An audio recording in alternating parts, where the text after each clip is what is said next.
வணக்க மக்களே, இன்னைக்கு நாம என்ன பார்க்க போறோம்னா, டெல்லிக்கு எதிரான போட்டியில் சிஎஸ்கே அணி பிளேயிங் 11 புது மாற்றம், இளம் வீரர் திடீர் நீக்கம், ரிஸ்க் எடுக்கும் ருத்ராஜ்.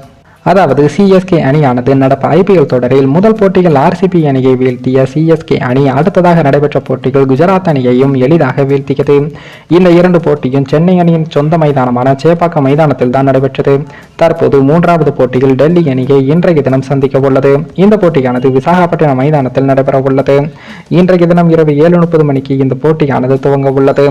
அதே போல சிஎஸ்கே அணியின் புதிய கேப்டனாக இருக்கும் நம்ம ருத்ராஜ் அவர்கள் சிஎஸ்கே அணி தனது முதல் 2 போட்டிகளும் வெற்றி பெற்று உள்ளது. அடுத்ததாக தனது மூன்றாவது போட்டிகள் அந்த அணி சேப்பாக்கம் மைதானத்தையும் தாண்டி வெற்றி பெற்றார். ருத்ராஜ் கைவாட் மீதான சிஎஸ்கே ரசிகர்களின் நம்பிக்கை இன்னும் அதிகமாக இருக்கும். மறுபுறம் டெல்லி அணி தனது முதல் 2 போட்டிகளிலும் படுதோல்வியை சந்தித்து இருக்கு. ரிஷபன் காயத்திலிருந்து மீண்டு வந்து டெல்லி அணியை வழிநடத்தியும் வருகிறார். ஆனால் அந்த அணியும் வெற்றி பெறவில்லை. அவரும் பேட்டிங்கில் பெரிய அளவில் ரன்களையும் குவிக்கவில்லை.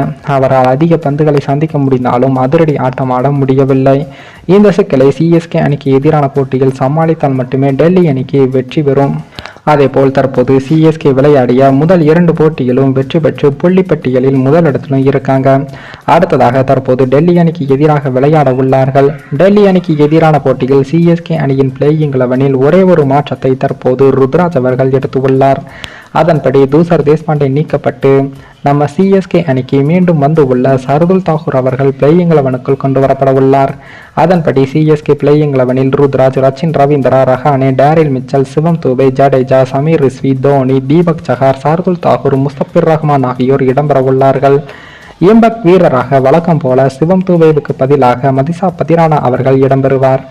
மேலும் இந்த வீடியோ ஏதோ ஒரு விதத்தில் உங்களுக்கு பிடித்திருக்கும் என்று நினைக்கிறேன். நம்ம சேனலுக்கு புதிதாக வீடியோ பார்க்கிறீர்கள் என்றால் மறக்காமல் சப்ஸ்கிரைபர் செய்துவிட்டு பாருங்கள். இன்னொரு வீடியோவில் சந்திக்கும் வரை நான் உங்கள் தமிழ்.